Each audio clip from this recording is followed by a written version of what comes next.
We're going to call this meeting to order. If you'll please rise.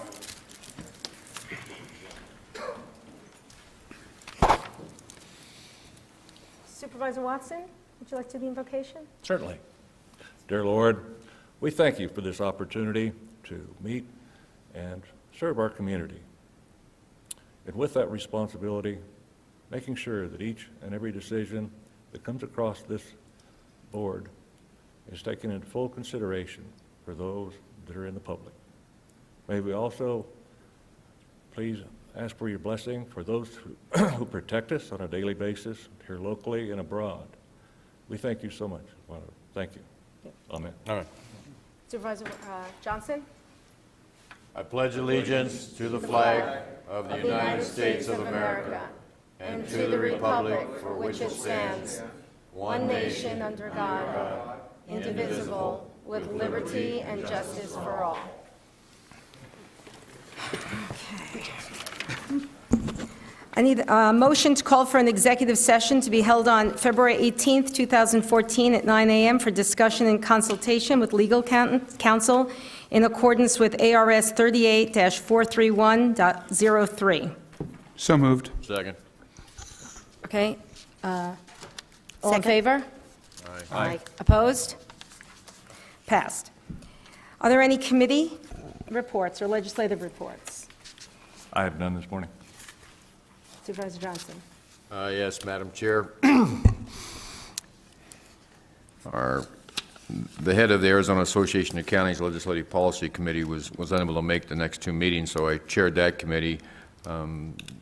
We have taken positions on certain bills I can get to you if anybody's interested. Also, HUD and Zillow had a town hall. The Department of Housing and Urban Development Secretary Sean Donovan and the Zillow Chief Economist Dr. Stan Humphreys hosted an online town hall to discuss new rules and changes to FHA loans. During the town hall, Donovan discussed a new rule that the Obama administration put on FHA loans earlier last month called the Qualified Mortgage Rule. Under this rule, mortgage lenders will be prohibited or limited to create certain high-risk products such as no excess upfront fees and limits on debt-to-income ratio. These requirements, according to Donovan, are designed to create safer loans for buyers. And they talked about the implementation of promise zones by the Obama administration. Promise zones are areas where communities have lost 50% of their wealth in the last economic recession.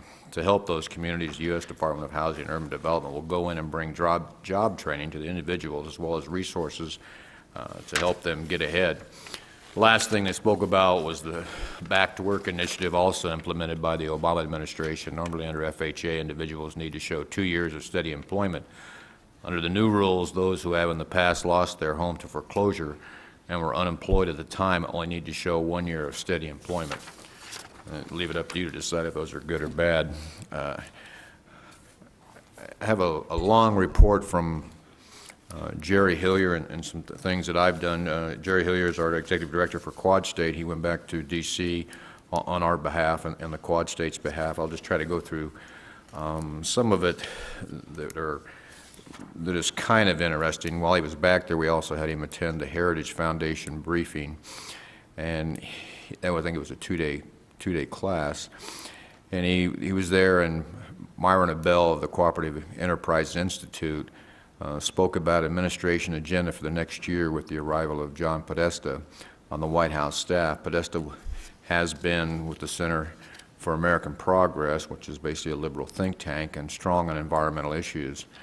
George Soros has provided the seed money. They are strong on climate change, limiting fossil fuel energy, income redistribution, and federal lands and rural land policies.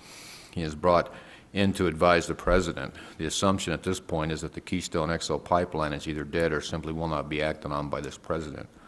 One of the new approaches will be called a balanced federal land policy. What this means that for every acre leased for oil and gas, allotted to grazing, etc., 1 acre must be set aside for wilderness and other protective designations. So we all get that. They're going to start taking more land. He noted that the administration can designate wildlife refuges without even getting congressional action. We have wildlife refuges here in Arizona.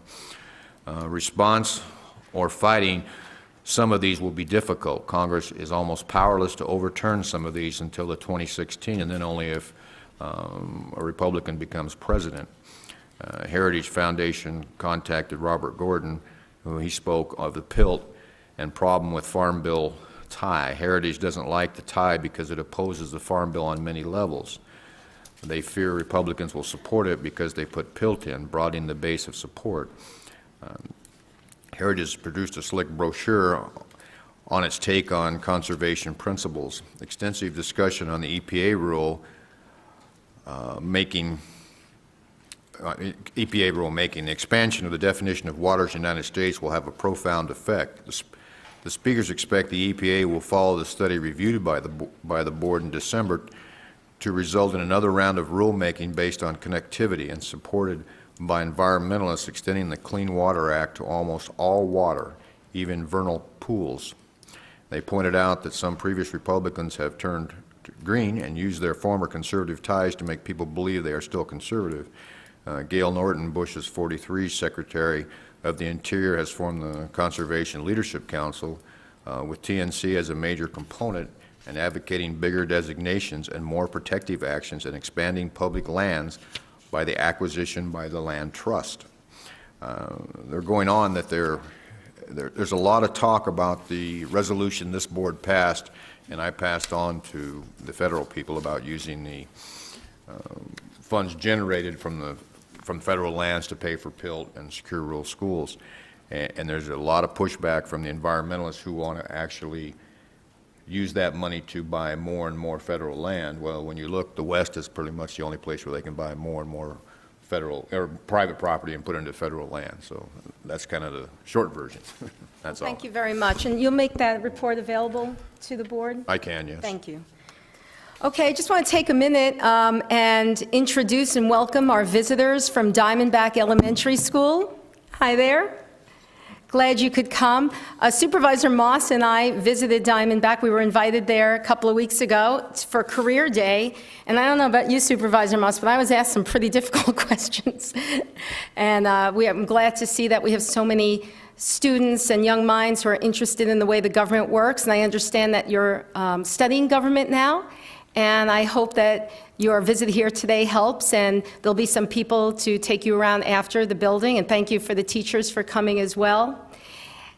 So with that, I'm just going to do a short little report too. I attended last week NACO Healthy Counties conference in San Diego, and because it turns out we're a little late to the game here in Mohave County. I spoke the first meeting in January about my plan to start wellness within the employees of this county, and hopefully that would spread. We've done some assessment reports that haven't bode too well for Mohave County. And so I thought that instead of going and reinventing the wheel, we'd go see what other counties around the country are doing, the successes and failures. And I was very, very surprised to learn of the many successes and all the money that's being saved by counties who have put together a wellness program, and the very supportive buy-in they've gotten from their employees and the communities. Counties all different sizes. We heard from a county in Ohio that I believe had 39,000 residents in there, and they have saved tens of thousands of, maybe 100,000, it was a lot of money on theirs by doing incentives and wellness programs, and again, not really, kind of kicking and screaming. It was actually the treasurer of that county who was in charge of the wellness program, and she was not, she was kind of an old timer and sort of was very skeptical about it, but the results spoke for themselves. So I'm going to invite Patty Mead to come up. She's our Public Health Director of Public Health here for the county, and she was with me there, and she knows a lot more than me. So Patty? Thank you, Chairman Angus and board members. Yes, I was very fortunate to attend the National Association of Counties meeting with Supervisor Angus and Susan Williams. And they talked about a lot of things. They talked about how the Affordable Care Act creates new opportunities for counties to improve both community and employee health.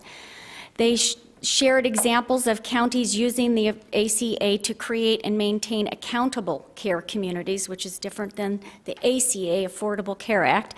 And this model of care permits counties to align and prioritize the needs of their residents and employees to both prevent disease and reduce health care costs.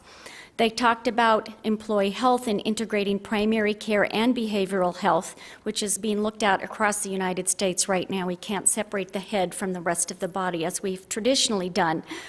And they're looking at serving individuals living with both mental illness and substance abuse. As an example, since it was in San Diego, the health officer for San Diego talked about their new slogan, Live Well San Diego. This promotes building better health, living safely, and thriving. And I just love that word, thriving. It wasn't just existing, it's thriving. They want everyone to feel the passion, to live it, and to own it. Their employee health covers things like encouraging walking and tracking how far you're walking across America, and they have departments kind of competing with other departments. They have a culture of wellness. They have nutrition classes. Their slogan is, they never say never. They have passion and they live it and they own it. So it was a great conference. We learned a lot. We were able to network with other counties, and we felt pretty good driving home that we already are doing some of these exciting things, and we look forward to our partnership in doing a lot more here in Mohave County. So thank you for the opportunity to attend that conference. And then since I'm up here, I just wanted to say a few words to the kids here. I'm really excited that you guys are here. And you probably have no idea what public health does, since most adults don't even know what public health does. But we teach about, we're concerned with population health, not individual health. So you probably wonder, do they do anything at my school? Well, we do. We have, through a grant funded by the Department of Agriculture, our nutrition division provides funding to your school to give nutrition education and gardening classes for you guys. How many of you are in any of those classes? Okay, we've shown, or research has shown, that when kids learn where fruits and vegetables come from, and you grow them, that you're more likely to try them. Has that proven true? Are you all now eating Brussels sprouts and no? Well, hopefully, okay? It helps you hopefully make healthier choices. We also have a fun program through our tobacco and chronic disease program, which is called Play 60, Punt, Kick, and Pass. How many of you are in part of that? Yeah, good. As the Super Bowl was yesterday, apparently what this program does is it teaches you to punt, pass, and kick, and you compete with each other. And apparently a couple of years ago, one of your students won the competition at a Cardinals game, so go Diamondback. Great job. We also work with Mark Inman at your school on a health index, which is helping to improve wellness in your school. And something that you probably don't know that's going on at your school, but we do kind of like underneath everything. It's kind of hidden, but we're constantly doing is we're constantly working with your school to make sure you're all up to date on your vaccinations. I know shots aren't fun, but they really do keep you from getting disease. And we work on communicable disease. So if there is ever an incident in your school where somebody gets a disease that is contagious, we will work really closely with your school to make sure as few a number of you are exposed to that disease and as few a number as possible get that actual disease. So we're always doing that on a day-to-day basis. We track that throughout the county. Any questions about public health? Great. Thank you very much. Appreciate it. Thank you, Patty, and I want to thank your department for all your hard work and all the work we're going to be doing on our wellness program, and we'll be keeping everybody apprised of that. Do we have a county administrator's report? I have no report today, Madam Chairman. Okay, I need a motion to approve the minutes of the October 7th, October 21st, November 4th, and November 18th, 2013 Board of Supervisor meeting. So moved. Second. All in favor? Aye. Opposed? Motion passed. Our next up, we have, it's called Call to Public. Thank you. The call to public, those wishing to address the board at the call to public regarding matters not on the board agenda must fill out and submit to the clerk a call to the public, a request to speak form, which is located in the back of the room prior to the meeting. Action taken as a result of public comments will be limited to responding to criticism, referral to staff, or placing a matter on a future agenda. Comments are restricted to items that are not on the regular agenda, with the exception of the consent agenda, and must relate to matters within the jurisdiction of the board. We do have one person signed up for call to public, and that person would be Kenneth Works.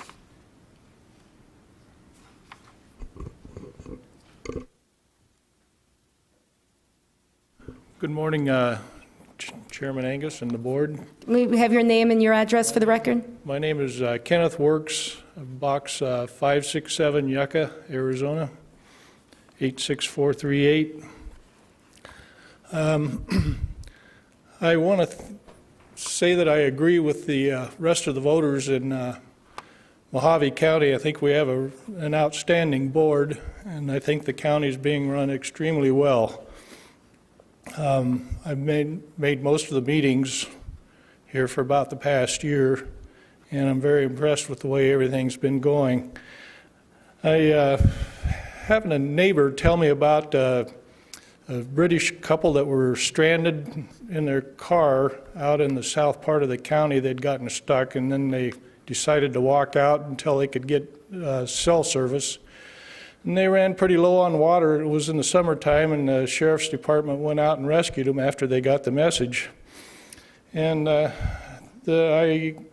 sheriff's department is there 24/7 for us, putting their lives on the line, and I appreciate them. And I think that they've been doing an outstanding job also. I got a letter to the editor in the Daily Miner last Monday, January 27th, and it kind of puzzled me. Apparently the sheriff's department had left someone stranded intentionally, a woman and her toddler son, and I was just wondering if maybe that had something to do with the funding for the MCSO, Mohave County Sheriff's Department, and I just wanted to let you know that whatever funding we can give to them and make available to them to help keep things like this from happening, that we should do. And that was all I had to say. Thank you very much, and thank you for reminding us that we do have a wonderful sheriff's department. Okay, is there anyone else who'd like to speak, who didn't sign up? No? Okay, with that, we'll close the call to public.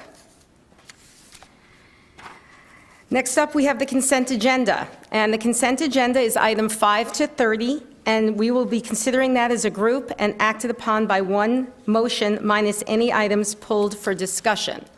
Any items, supervisors? I have none. Supervisor Johnson?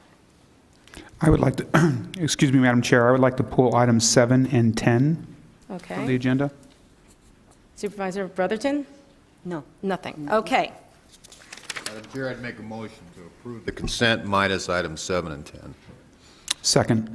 And 10, wouldn't it? We have a motion and a second. All in favor? Aye. Opposed? Motion carried.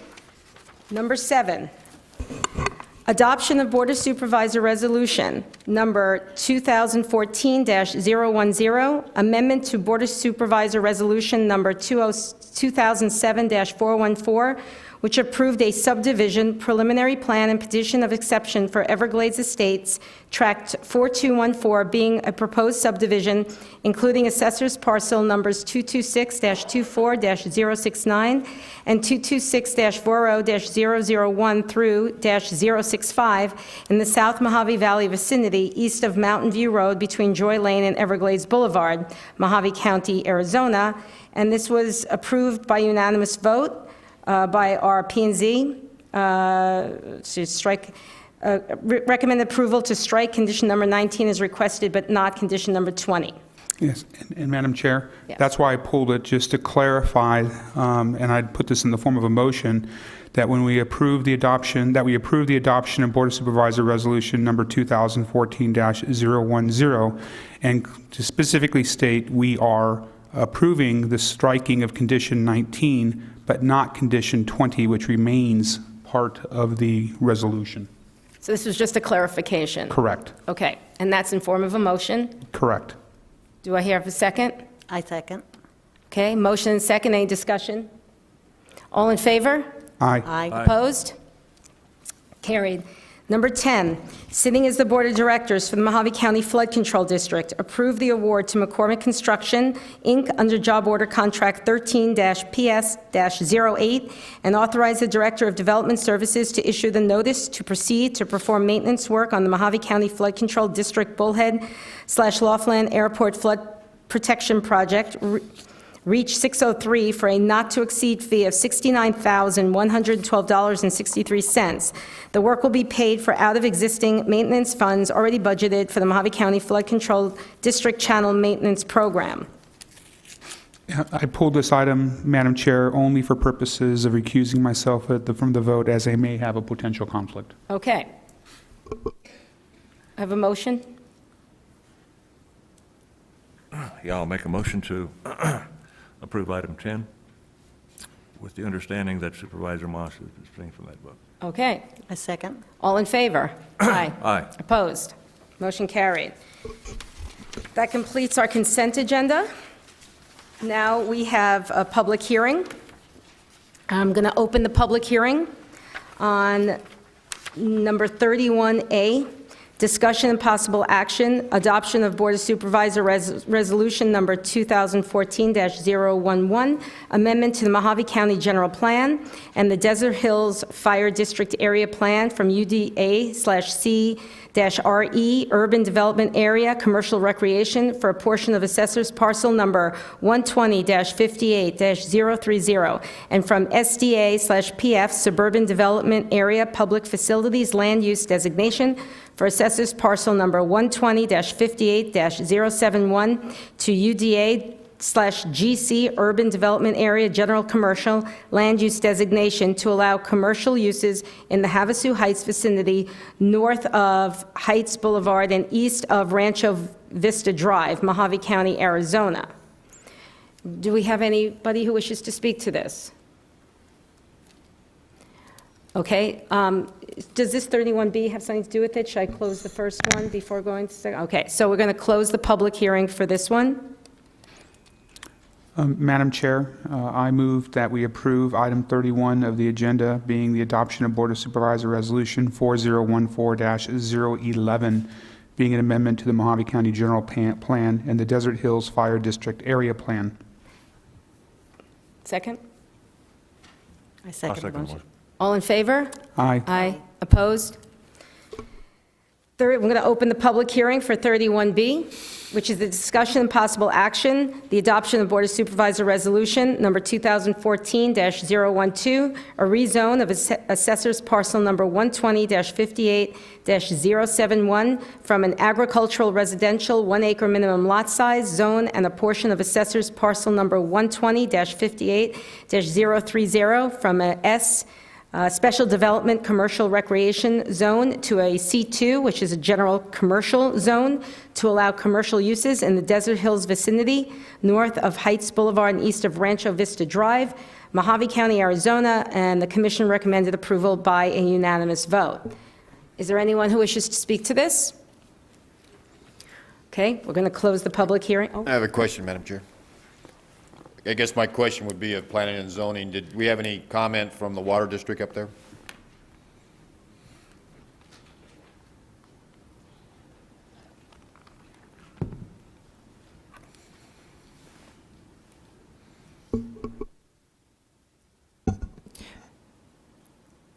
Madam Chairman, members of the commission, a request was sent to the Water Board for any comments they may have, and I'm currently searching the file to see if they submitted any.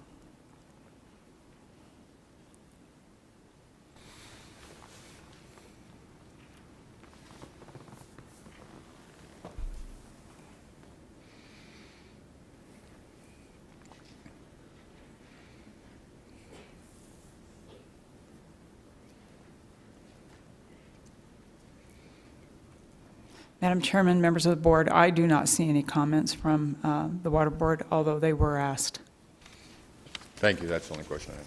Okay, is there any other discussion or questions? Okay, I need a motion.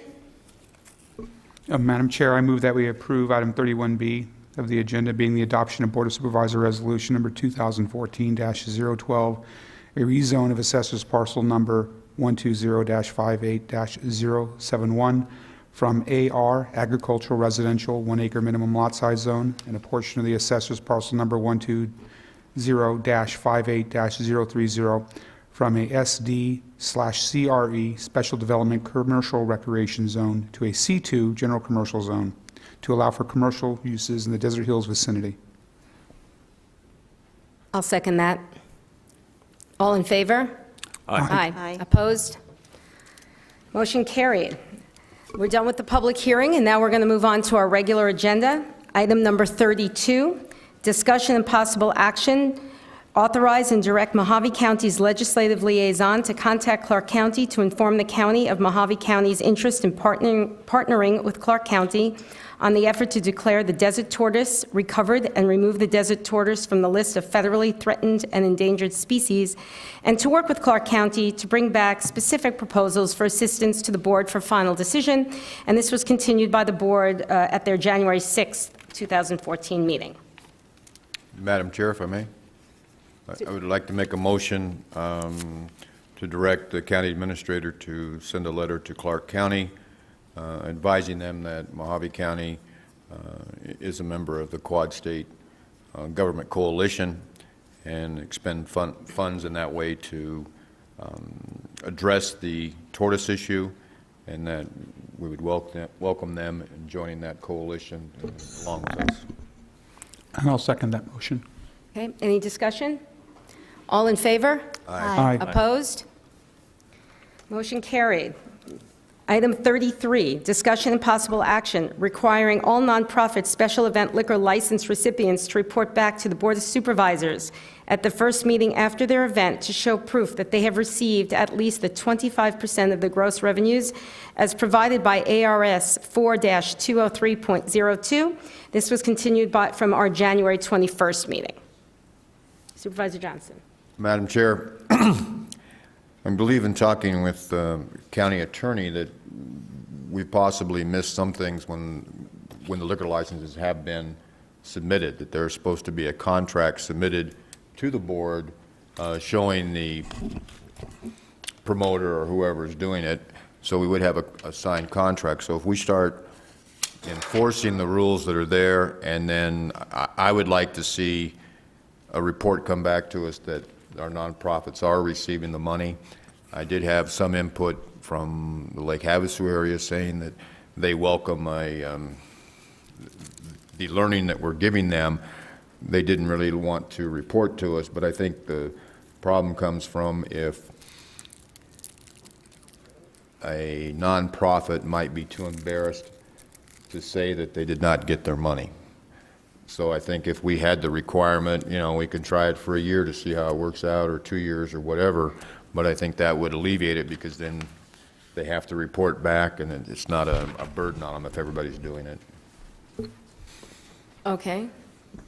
I support Supervisor Johnson on this issue. I do think there has been in the past problems, and I believe there is a very much a likelihood of future problems in this regard regarding promoters.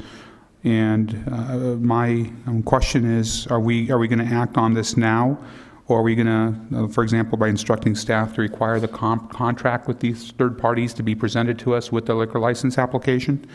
Or are we going to direct staff to do that, plus come back to us with a proposed ordinance requiring the reporting? It's more of a process issue. It's how should we handle this to accomplish what I think is a very worthy goal? Madam Chair, Supervisor Moss, I think the contract is required in statute now, so we can direct staff to make sure that all those are there as far as the resolution, or to put into effect reporting back to us.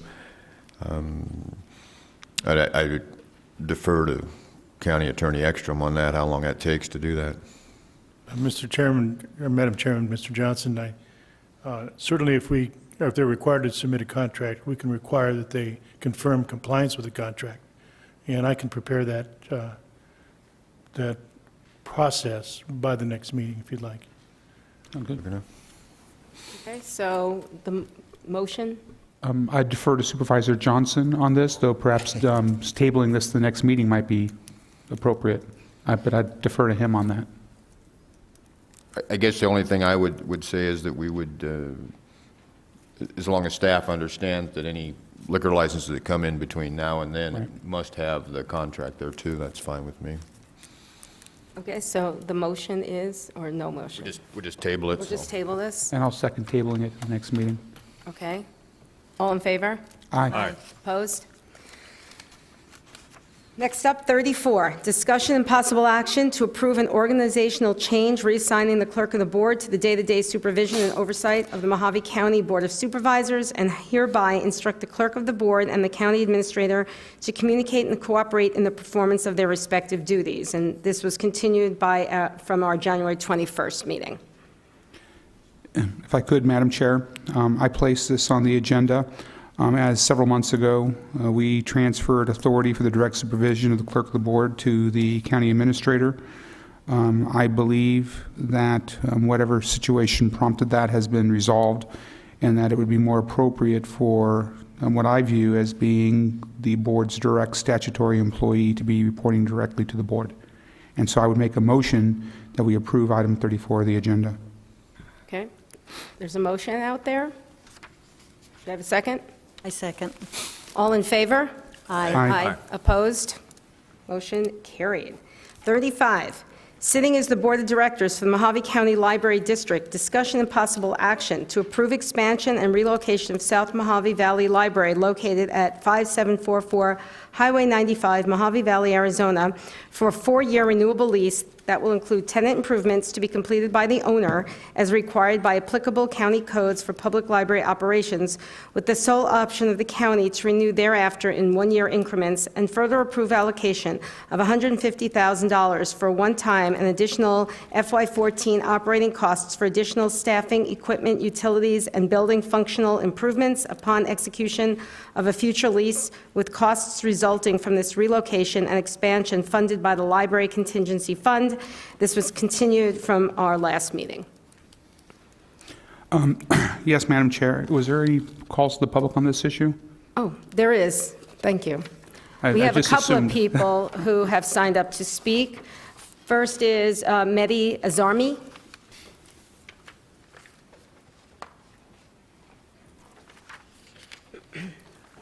Madam Chair, Supervisors, good morning. My name is Mehdi Azarmi. My address is 1896 Clear Lake Drive, Fort Mohave, Arizona.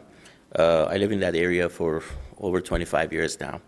I just want to bring up to the Board of Supervisors' attention that we have 4 elementary schools, 2 junior highs, and 1 high school in that district.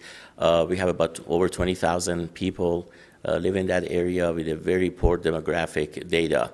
If you look at the median income is about $43,000, and definitely this would be an asset to kids in that area. A lot of, unfortunately, Fort Mohave, Mohave Valley has been neglected for quite some time, and it's far behind other areas. And although it shows to be urban, but it's still we don't have enough infrastructure, library, and I think this item is well needed for the community in large. So I appreciate your support on that, and I think that is well needed and well behind the schedule to have it for that area. Thank you. Any question? Next up, we have Riley Fry.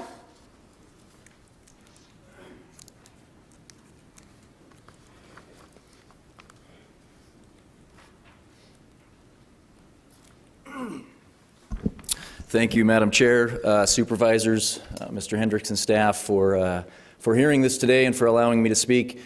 I also spoke on this last month and share the vision of Supervisor Moss in the development of that area.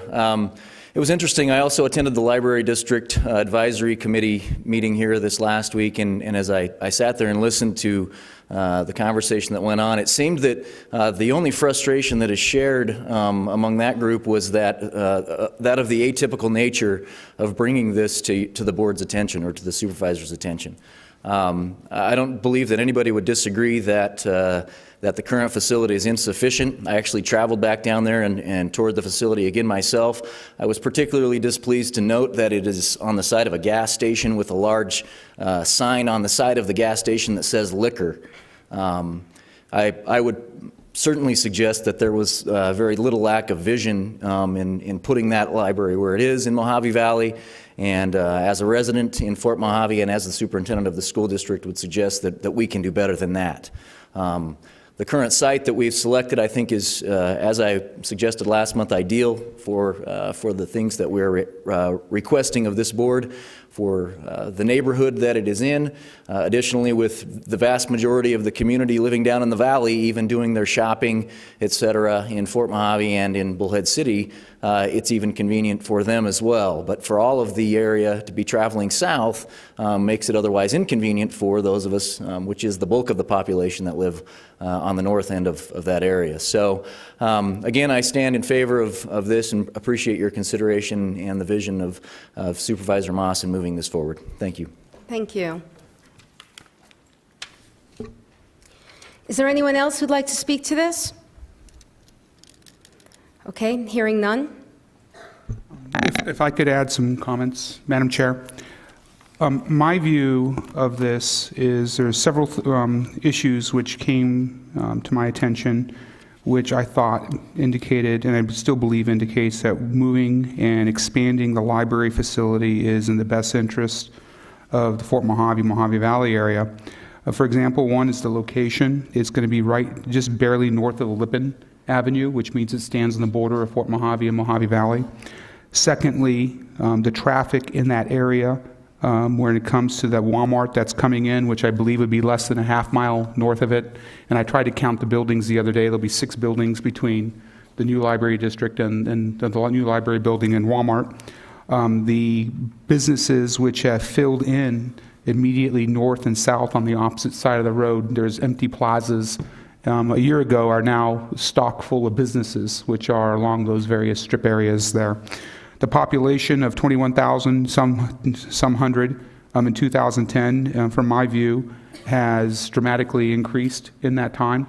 I don't have census data, as we obviously have to wait another 6 years for that, but from my anecdotal observation when it comes to classrooms filling in, the demand for teachers in the elementary school districts, the homes that have filled in, which were otherwise empty just a couple of years ago, the population is well north of the 21,000 mark that the census acknowledged in 2010. I do believe that expanding the library facility is of critical importance to that area. I believe the Pinion Plaza location, as the county staff did their investigation and indicated, likewise was the best location. And I would point out a few things. One, we have the Colorado River Union High School District's offices in that same building, and they will have an on-site student population, both the students who need more attention and those who need more advanced classes. You can't get calculus in high school anymore unless you go to the district offices and take it on their in their online, what they're calling their online academy. There's also an elementary school that's only a few hundred yards behind the district offices to the north and the east, and they would be very much in favor of this. I have been swarmed by teachers who are excited at the process, and there's several hundred children that attend that school. There are multiple neighborhoods. I attempted to count them. I think I came up with a half dozen on the east side of 95, which are within walking distance of this location, the old location. There are no neighborhoods within walking distance. I believe there's a liquor store, a Chamber of Commerce building, and vacant farm fields around it. I believe the location's ideal. I believe it's desperately necessary, and I would encourage the board to consider approving the expansion of the library district as enumerated in item 35. There is one hiccup or potential hiccup, and I want to be fair to the entirety of the board as well as the citizens of Fort Mohave and Mohave Valley, is I believe the lease information came on Thursday or Friday. I'm not really sure, and I'm not certain if everyone's had a time to review it. So, Thank you, Supervisor Moss. One of the reasons that this was continued to today's meeting is because we didn't feel we had enough information. The lease was blank, and we had concerns that the advisory board had not heard it. I, too, was at that advisory board meeting, and I think all the discussion was all valid. I think, like Supervisor Moss, the fact that it had come sort of in an unusual way, and sort of the information was slow in coming, but I think all the information has been given now, and I just wanted to make sure that the lease information, that the entire board got the lease information. And if anyone has anything else to add about it? Supervisor Johnson? Sure, always make me the bad guy. I just know you always have something to say. There's a couple problems. One thing, I mean, it's always good to have the county partner with people. I think in this situation, it's not good because libraries are for everyone. I think putting it with a school will limit the average citizen from going there. The other libraries that we have, their computers are full all the time with, besides students, you know, different age categories, I'll put it that way, of people coming in. I think the second problem, which is a bigger problem for me, is that we have 3 major libraries that we fund or keep open 40 hours or more than 40 hours a week. At these outlying libraries, we keep them 19 hours. We're looking to move this to a 40-hour situation. I can just see that Supervisor Brotherton and Supervisor Watson are going to come back and say that their people deserve the same amount of hours, and I don't know how we're going to, you know, if you do it for one, you have to do it for all, and at this point, I just don't see the money there to do it for all.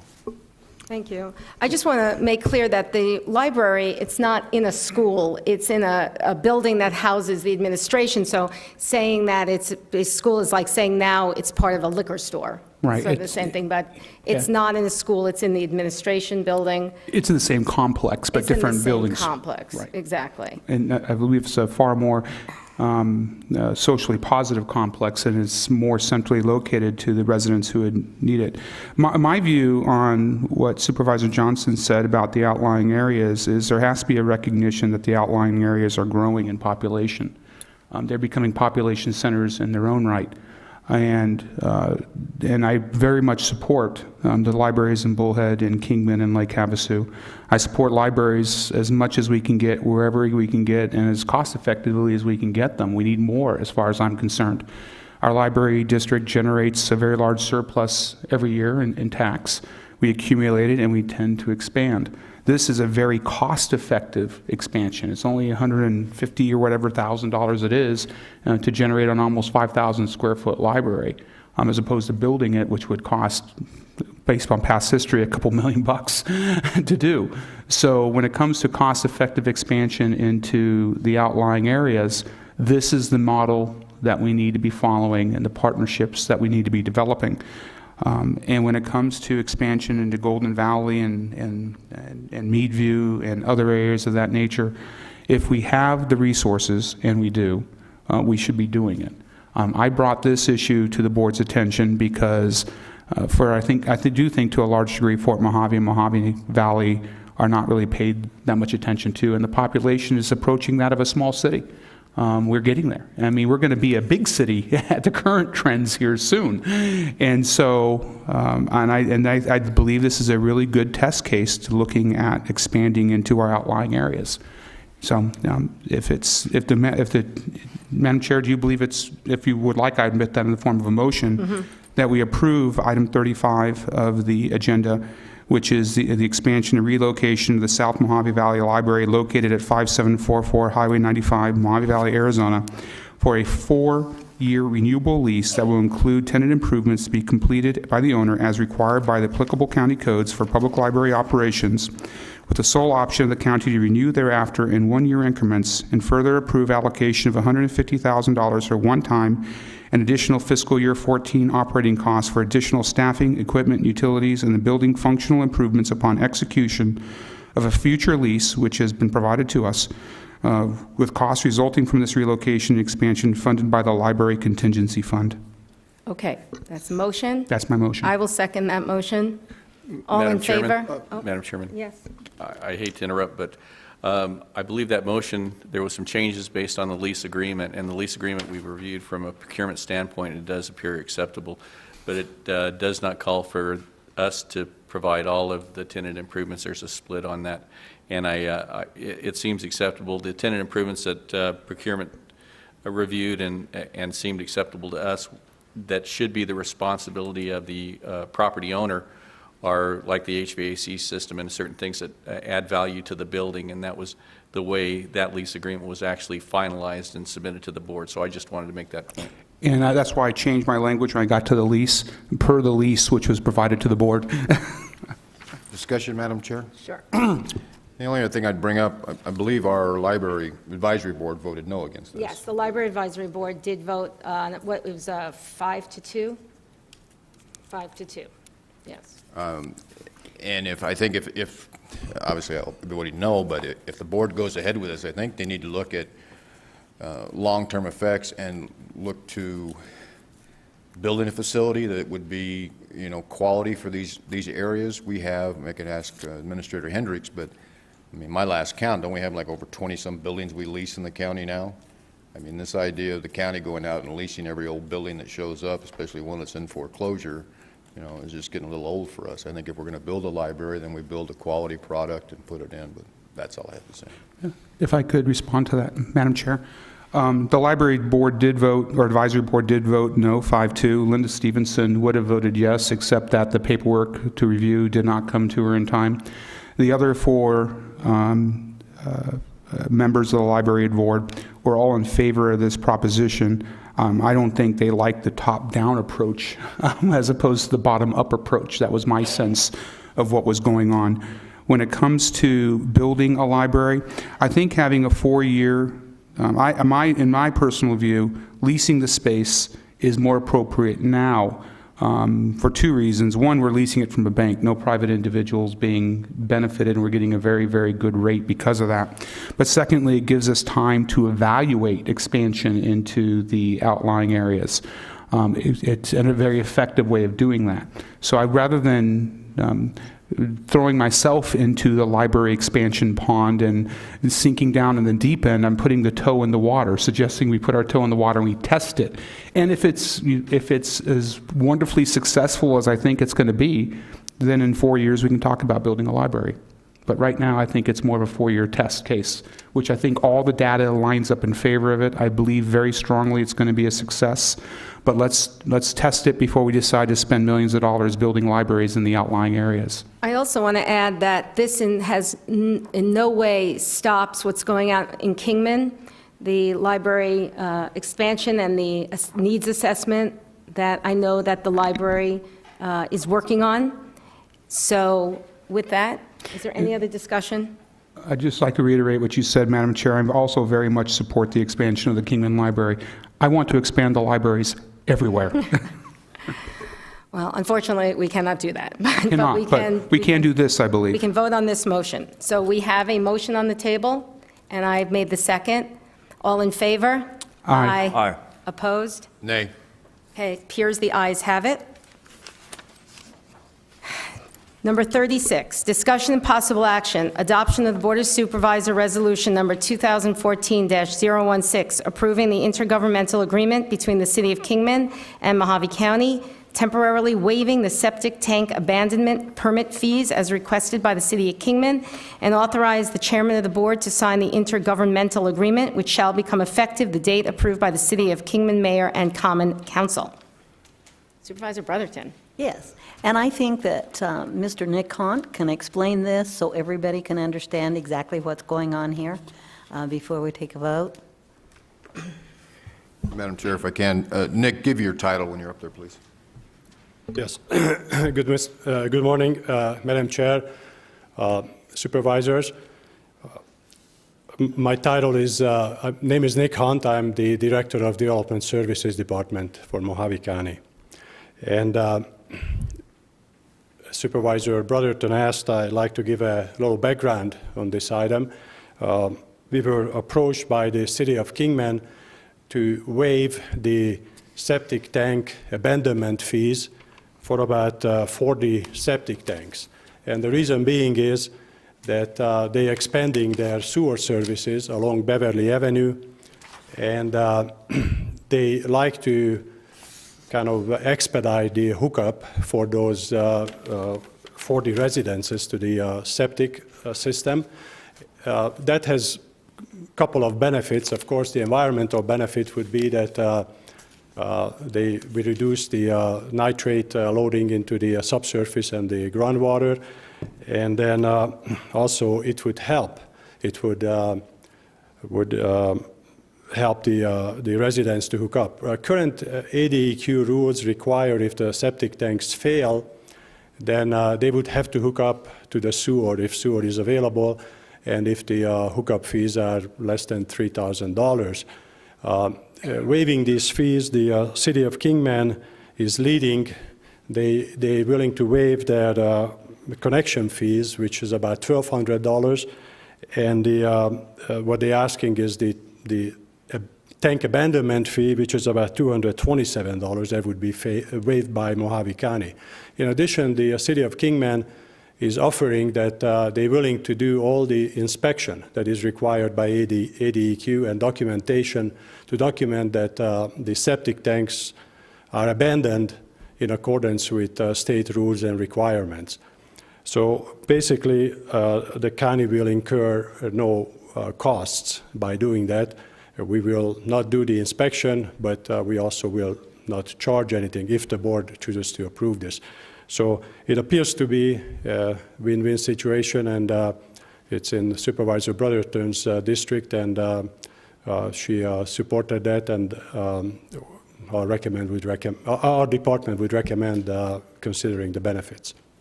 Thank you, Mr. Hunt. Thank you. Questions?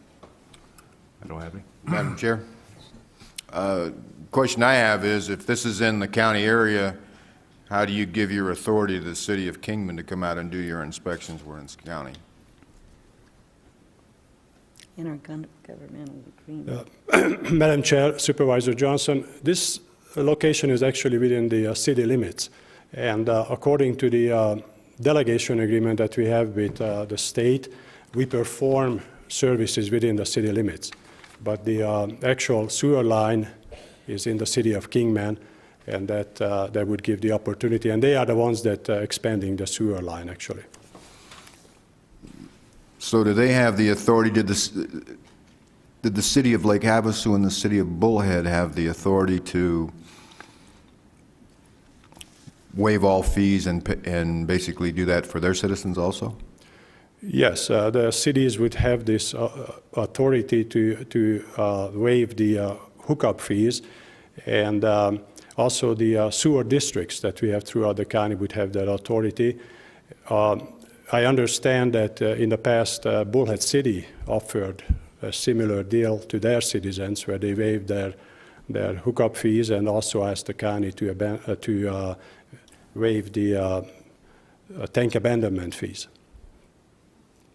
In the past, I'm familiar with the cities who would use CDBG grant money or other grant money to help people who are financially strapped or could put a burden on them. Obviously, we weren't given any information if these people need money or if they're, or if they don't need money. I was firmly set on voting against this. I don't waive fees for anybody, but if you're saying the city is going to do the inspections and takes us off the hook, we're not doing anything, I have no problem. I just wonder why I paid for it in Lake Havasu. Madam Chair, Supervisor Johnson, it is correct, and yeah, I'd like to highlight it that there will be no loss to the county because we're not performing any services either. The city will perform the necessary services. And I don't know why it wasn't offered in Lake Havasu. It would have made sense. It was offered in Bullhead City I'm not familiar with the history of that. That's all I had, Madam Chair. Okay. Supervisor, Okay, is that- yes, I'm a real advocate of cities and counties working together on projects to make things happen for the betterment of the people. So I will make a motion that we adopt Board of Supervisors Resolution Number 2014-016, approving the intergovernmental agreement between the City of Kingman and Mohave County, temporarily waiving the septic tank abandonment permit fees as requested by the City of Kingman, and authorize the chairman of the board to sign the intergovernmental agreement, which shall become effective the date approved by the City of Kingman and Mayor and Common Council. I second that. Okay. If I may, Madam Chair? Sure. There's two things I'd like to really get out there in the public record so they understand why these sort of deals are really in the public interest. The first is, and it's already been touched upon, is the environmental impact, and that you get the waste collected and treated and it doesn't get into the groundwater. And so that's a very important reason. But I don't hate to say it, I'll clearly say it, and I'm a progress and growth and jobs guy first and foremost and always. And part of that requires water. And if you get these systems into a sewer treatment facility, it can be treated and they can manufacture A+ effluent, which is not drinkable, but it can be used to pool fresh water out of private or consumption, for example, on parks, because it can be used for that purpose safely and with healthy, or it can be injected back into the ground for credits, or all sorts of varieties of purposes can be put forward to. And it frees up our water supply, a safe water supply, fresh water supply for human consumption. We need to be considering more of that and more of these types of projects in Mohave County, primarily because, for example, Lake Mead is just over 1,100 square feet. It's anticipated to lose 1,100 feet, not square feet. If it gets down to 1,075 feet, and it will over the next year or so, it will trigger the first water shortage because we've been in a long-term drought in the river communities. If it goes lower, even more severe triggers will be hit, and eventually electrical power production will cease or be greatly limited. We need to develop alternate water supplies, and this plan that Supervisor Brotherton has put together with the City of Kingman is a very, very good step in that direction, and we need to have more of this occurring in Mohave County, Arizona. Very good. Okay, so we have a motion and a second. Anyone else want to say anything? Okay. All in favor? Aye. Aye. Opposed? The ayes have it. Okay, at this time, we have a couple of more items, but I think that they might take some time. So I want to take a 5-minute break so our friends from Diamondback Elementary can be on their way and get their little tour of our building here. And I understand you want to take a picture. I don't know why, but you want to take a picture with the board. So let's go up there and Mr. Merriweather? You don't want to do it.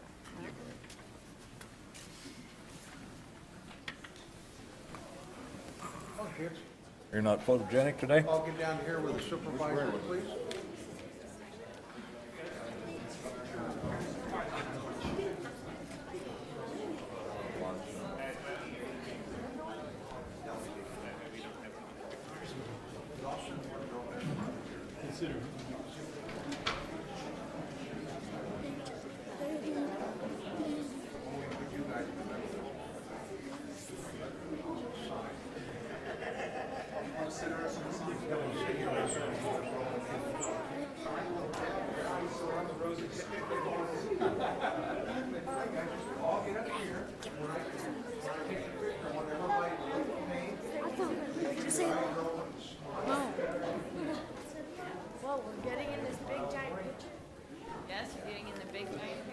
I want some of them move over here.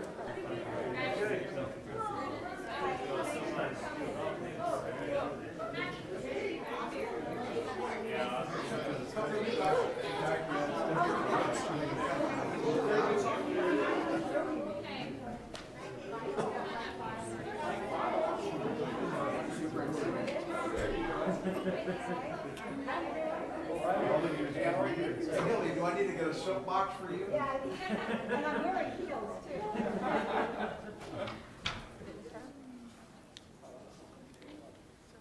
I'm gonna do one at an angle here too for everybody, okay? So we can make everybody.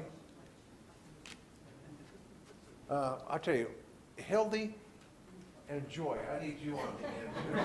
I'm not saying anything about our supervisor. Can't see it. Hildy looks like one of the kids. They're not dressed as nice. Okay, everybody smile. Okay, I'm gonna get back just a little bit more here. Kind of take it in, so everybody look at me over here, okay? Okay, I'm gonna do one with a flash here now, if you don't mind. No, you stand straight up.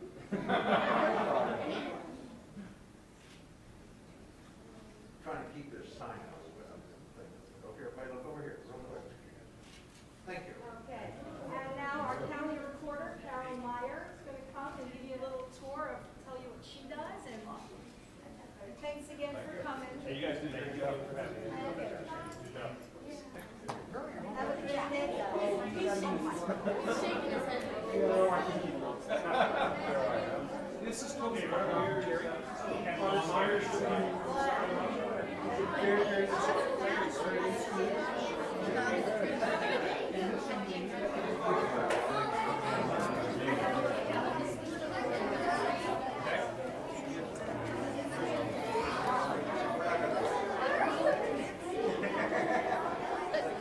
You want to do it outside? Yeah, if you want. Huh? I know. That was good. An hour. That was going to start to get a little fancy. Yeah, you can't expect them.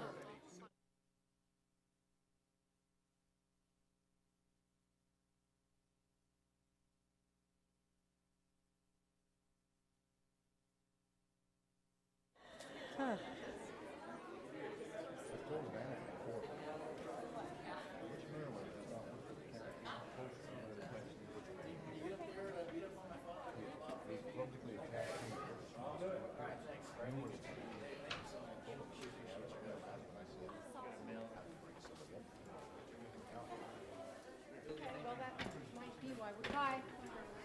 I think we need a. They had other people taking pictures. All right. Everyone here? You got 5 minutes to roll it up. Let's go. 5 minutes. Yeah. No. Why, you gotta be somewhere? You have a date? Yeah, I've got a date. Okay, we're back in session. Item number 37, discussion and possible action, adoption of Board of Supervisor Resolution 2014-013, voicing opposition to the transfer of property owned by the Fort Mohave Tribe to the ownership of the federal government to be held in trust for the Fort Mohave Tribe, and expressing the county's concerns over decreasing tax revenue while relying on infrastructure and services maintained for or provided by Mohave County by transferring the tax burden to non-tribal citizens. Further, authorize the chairman to sign a letter to the Bureau of Indian Affairs and the Secretary of the Interior with copies to the senators and congressional delegation of Arizona. I put this on the agenda just for a general discussion.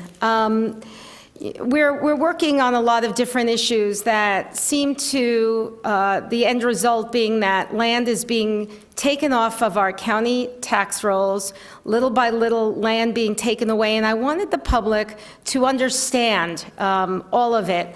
And this is just one thing that's happening in Mohave County and probably all around Arizona in the West.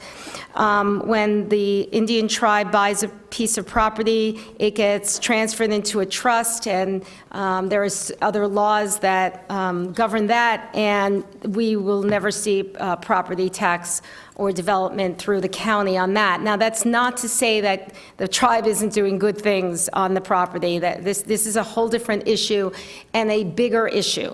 So I was toying with not even talking about it today, but there are some people who are here to talk about it. So not to make their trip in vain, I'm going to ask that Mehdi Azarmi come up here.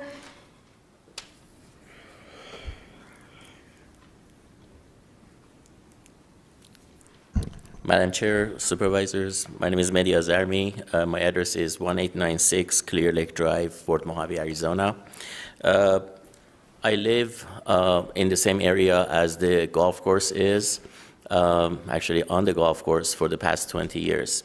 I would agree with you 100% if it was a raw land, but I think because it is an improved golf course, it has an impact on the neighboring properties significantly.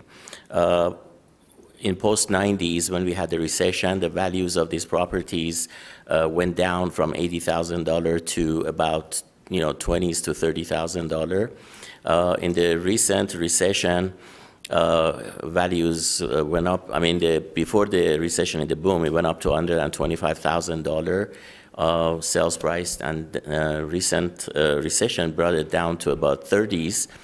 And then after the previous owner of the golf course ignored the golf course and it was changing to like a sand dune, it went down to $18,000. And as I said, if you look at your property taxes and all that, you'll see the valuation is about $13,000. So, it had a very direct impact on the values. Since Fort Mohave Indian tribe took over and they have started to maintain it, which we've done a great job so far, you can see that the values of the properties starting to go up. It just be a notion of a new ownership, on this particular golf course. Right now, as of this morning, the values of the properties are between $32,000 to $65,000 on the market. So yes, you would lose $26,000, or Mohave County would lose $26,000 on the property taxes. However, 575 lots within that particular subdivision, and based on the EPCOR sewer hookups, which is about 1,400 hookups, immediate communities around it will impact, and the values are going to go up, as is already shown indication that that would be the case. Again, in this particular area that we are talking about demographically, as I stated about the other item, we do not have the good median income. So the support, the golf courses by itself, it is not going to survive. Fort Mohave Indian tribe have a different scope of work, in my opinion. I don't know the details of it, but I'm sure they're going to tie it in to the RV gaming and resort that they have over there. They have a lot of out-of-area invitations for different clubs and different memberships that they bring in.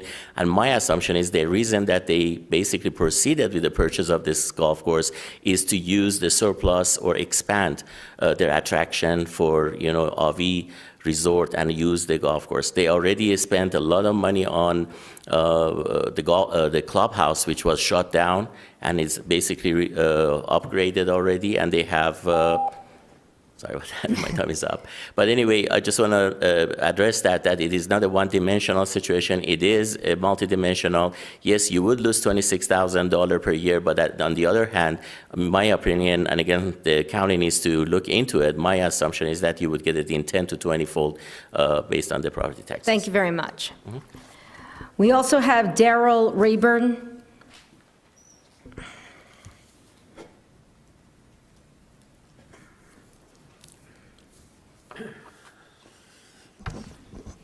Good morning, Madam Chairman and board members.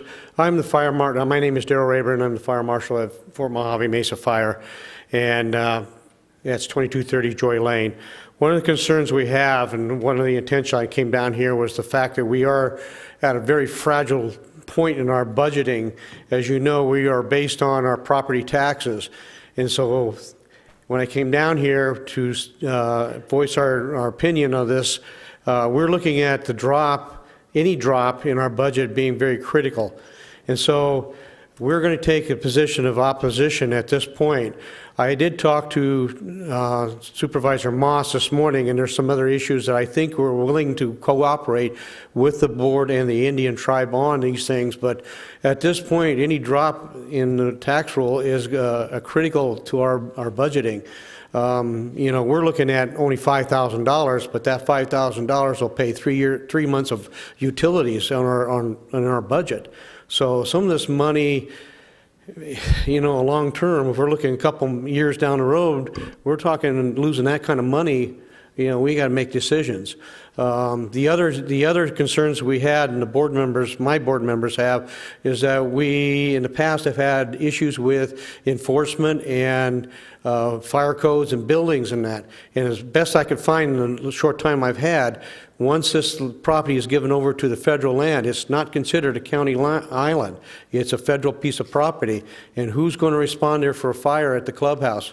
Who's going to respond there for the life safety? Because it is not in our jurisdiction anymore because it's been taken as federal. And I think those are the concerns we have. And like I said, originally I came down here as an opposition to it because of the loss in revenue. But we are, our board and myself are willing to work with anything that comes up. Thank you. Thank you very much. Any questions? Okay, again, the reason I brought this up was just to start this conversation about the lands that are being taken out of the county and putting into federal hands, and this is one of it. Is there anyone who wants to speak to this, Steve? Yeah, I have a few things to add. Okay. And I want to say first off, I really appreciate Mr. Azami and Fire Marshal Rayburn having their comments here, because I do think to some degree they show the two sides of the coin here. There's always a pro and con to most arguments, and there's a pro and con to this argument. And I think I want to really try to lay out why I support this.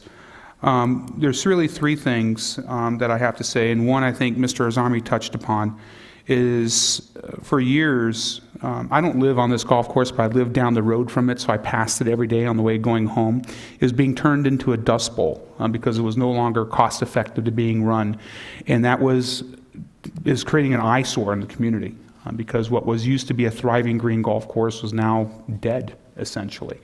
And everyone from my pastor to various members of the community were railing for me to take county action. And unlike most issues, I pretty much, even I had to concede that there's nothing really the county can do. I can't make a landowner improve his or her land. Nobody can.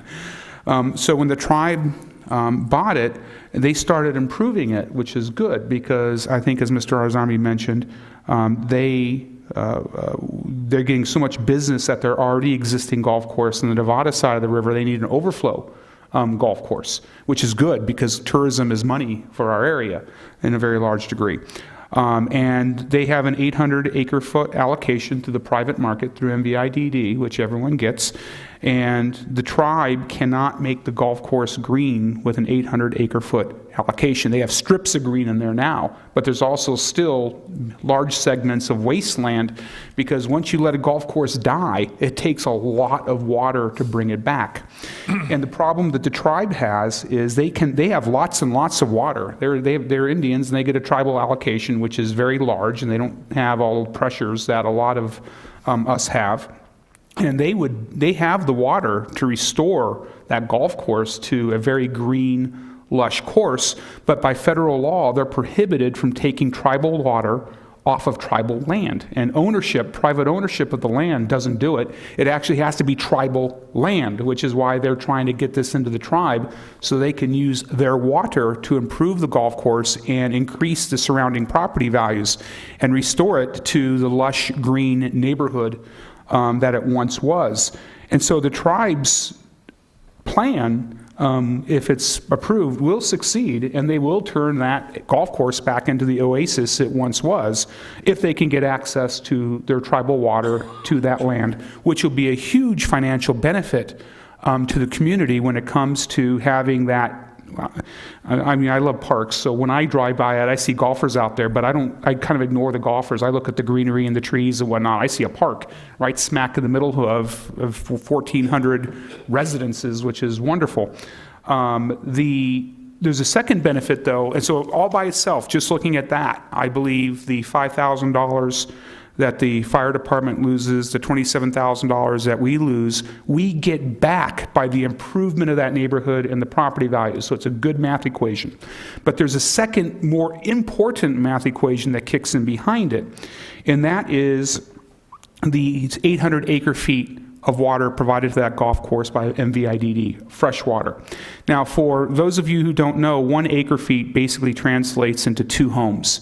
So 800 acre-feet is roughly 1,600 houses, which could be built if it was available, but is now dedicated to golf course uses. If the tribe, and I've talked to Chairman Williams of the tribe, who, by the way, like me, is a former Marine, and I think he's a great guy, if the tribe gets their tribal water onto that golf course, they can surrender back to MVIDD 800 acre-feet of water, which would allow the Fort Mohave, South Mohave area to grow by 1,600 or the equivalent businesses in homes, which is going to dwarf the $5,000 loss of the fire department and the $27,000 loss to the county. We would be, because right now MVIDD is fully allocated. We couldn't give someone more water if we wanted to because we have used up our allocation.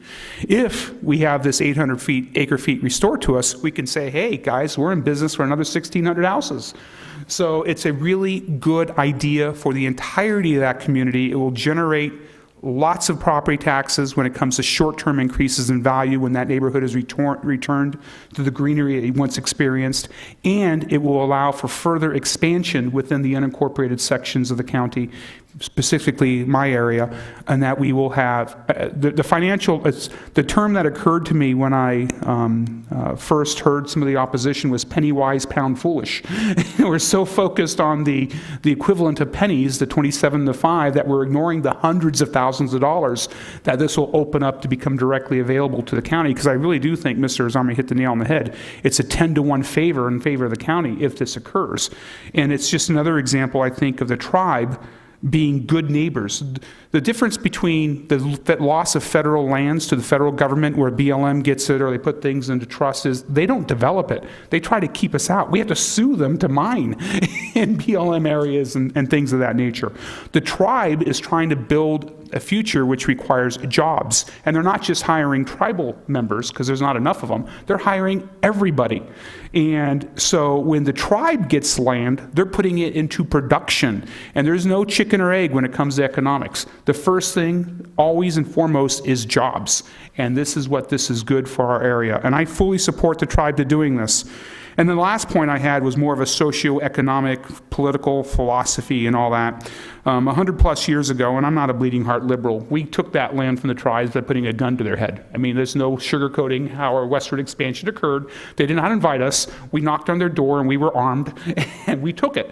And we said, you get your tribal land, and by the way, you get to be full participants of society as long as you play by the rules. Well, guess what? The tribe is playing by the rules, and they're expanding their holdings by playing by the rules, by coming into the market. They're building grocery stores. I believe there was a reference to the Smiths before. They want to do this golf course. They're not taking land and saying we're going to keep it and we're just going to allow a dust bowl to perpetuate itself in perpetuity. They want to run a golf course. They want to run a business. They want to run casinos. They wanted to start I think they did do a power plant. They wanted to start a solar power plant. They're using their lands for good, productive purposes, and we should really be supporting them in this.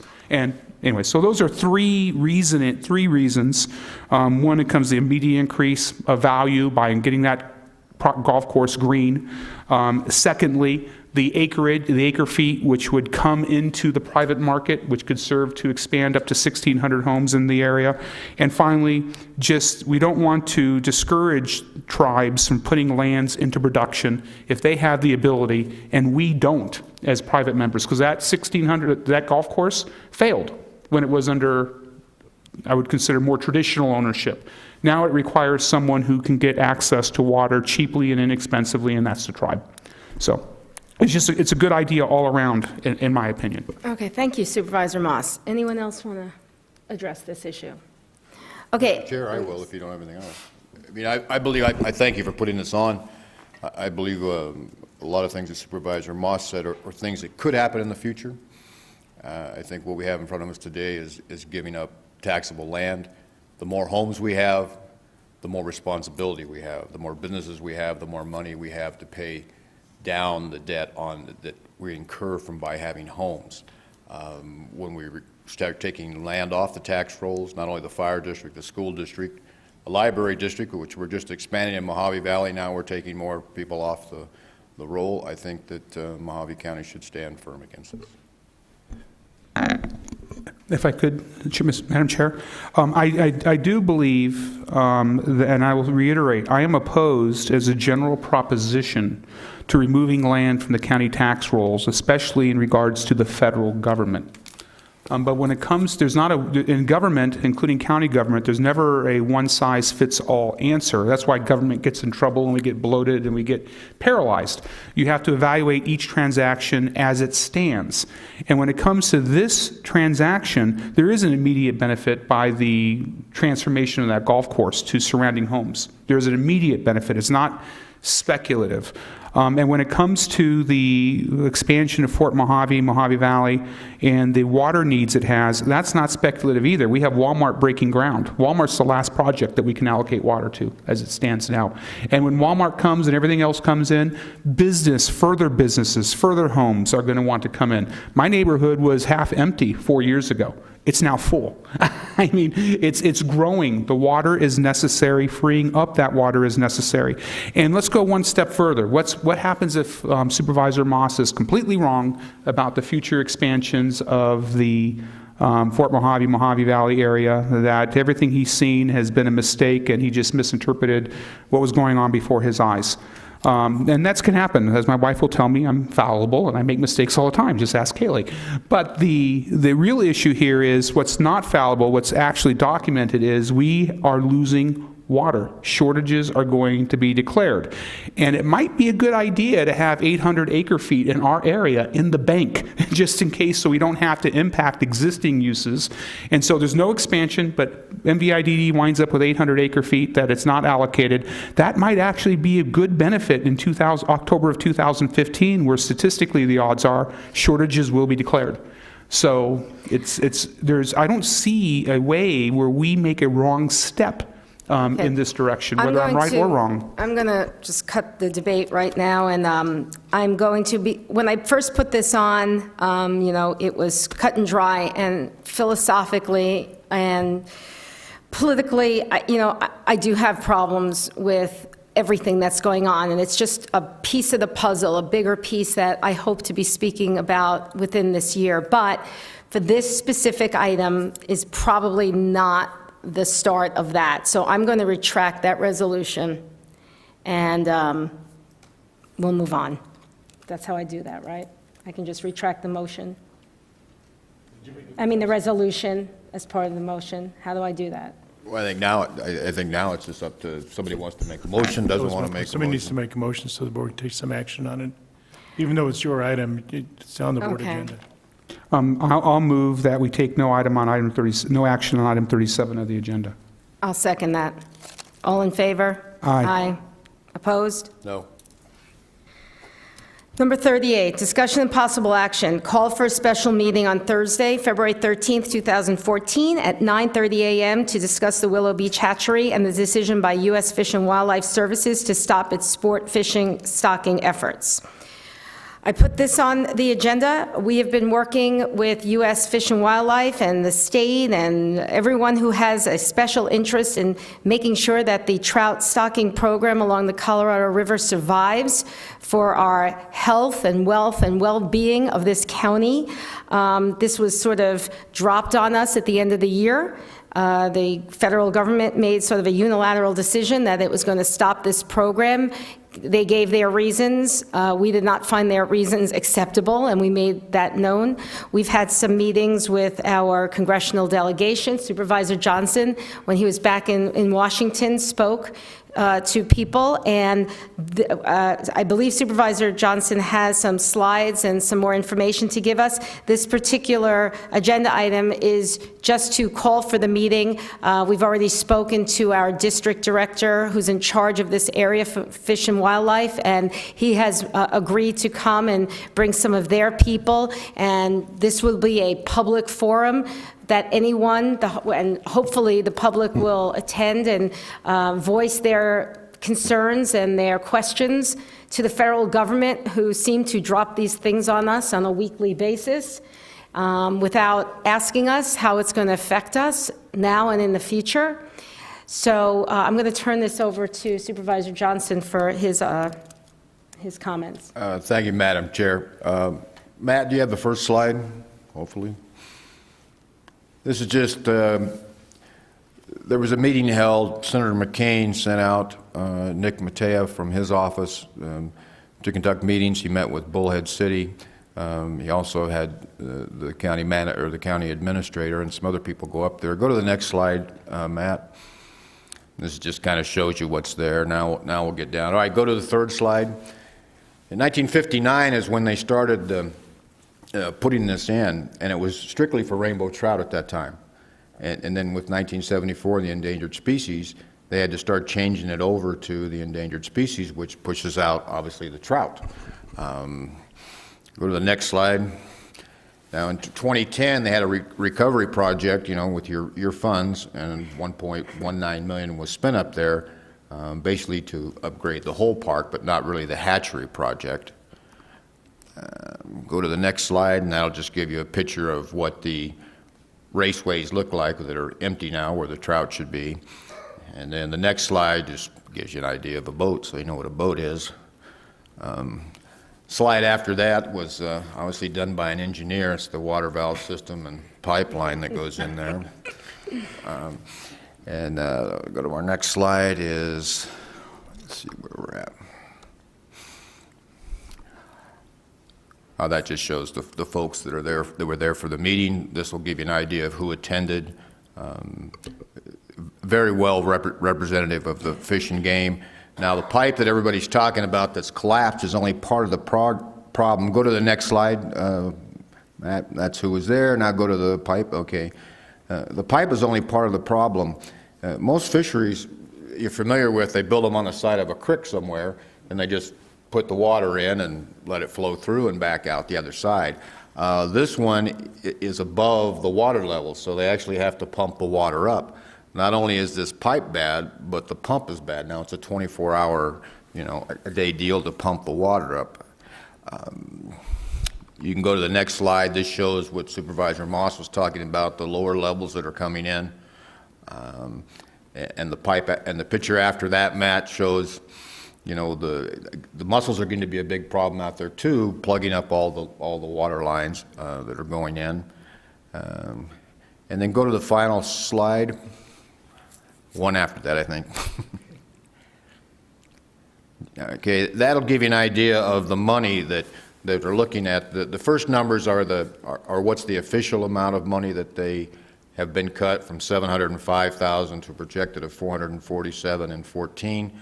The numbers that they gave up there, hopefully Administrator Hendricks will correct me if I'm wrong, but the numbers I got were $300,000 in 12, going down to $60,000 in 14. And I believe they were just referring to the money for the trout.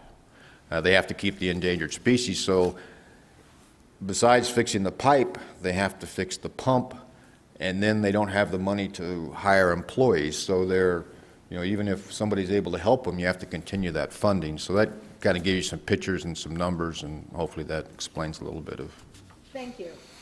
Thank you for that. And I'm sure when we have this hearing on February 13th, these will come up again, and we'll hear their side. I believe they're going to be bringing a PowerPoint presentation as well.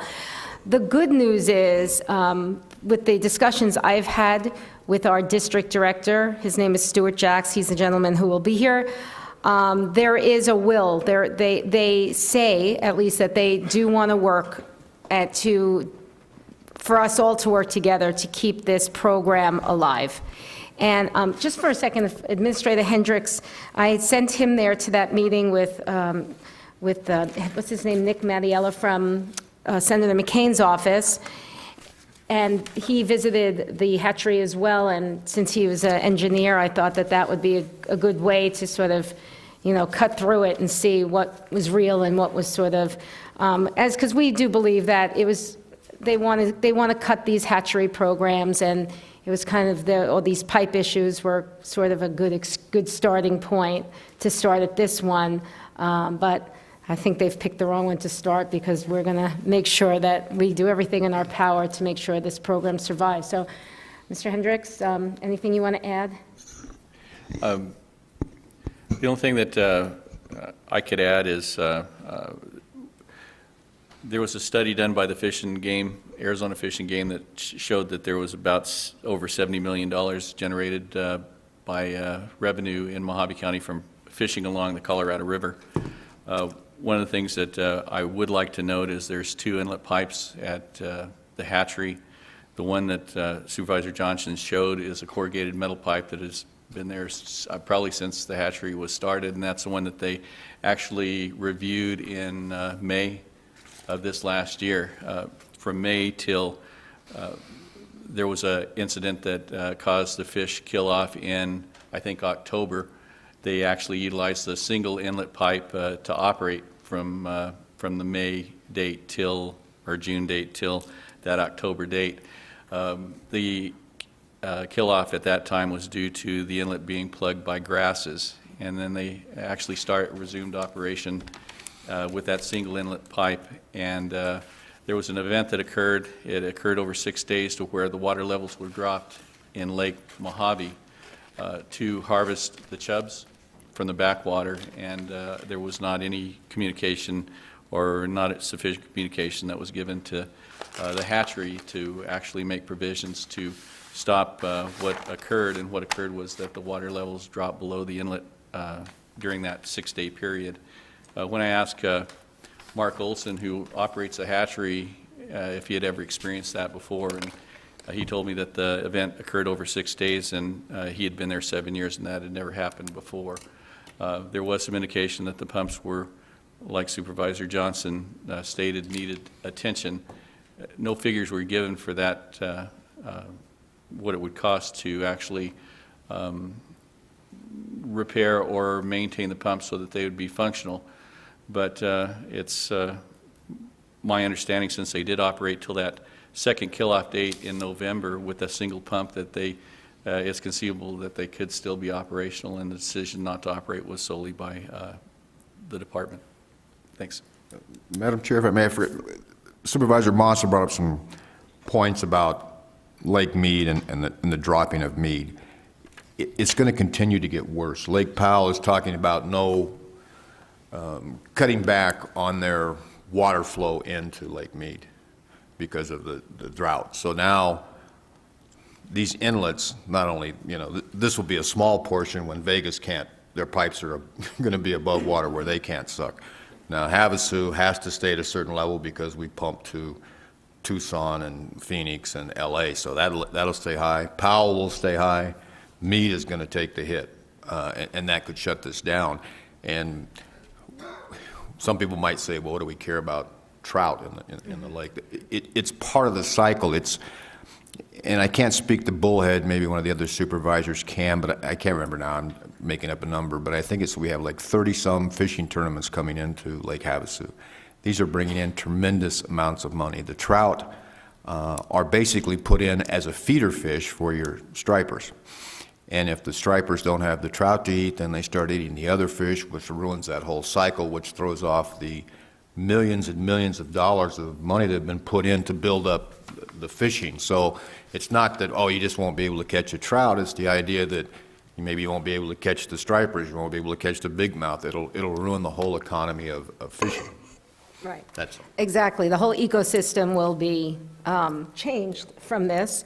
And you asked about Bullhead City. I mean, Bullhead City's economy is based on tourism and our sport fishing industries. And, I've been in touch with several of the marinas down there, and they will be here at this hearing and give their idea. The numbers themselves that the federal government has given as the return of investment, it's something like $30. For every dollar they spend, we get 30 back. I mean, this is their own numbers.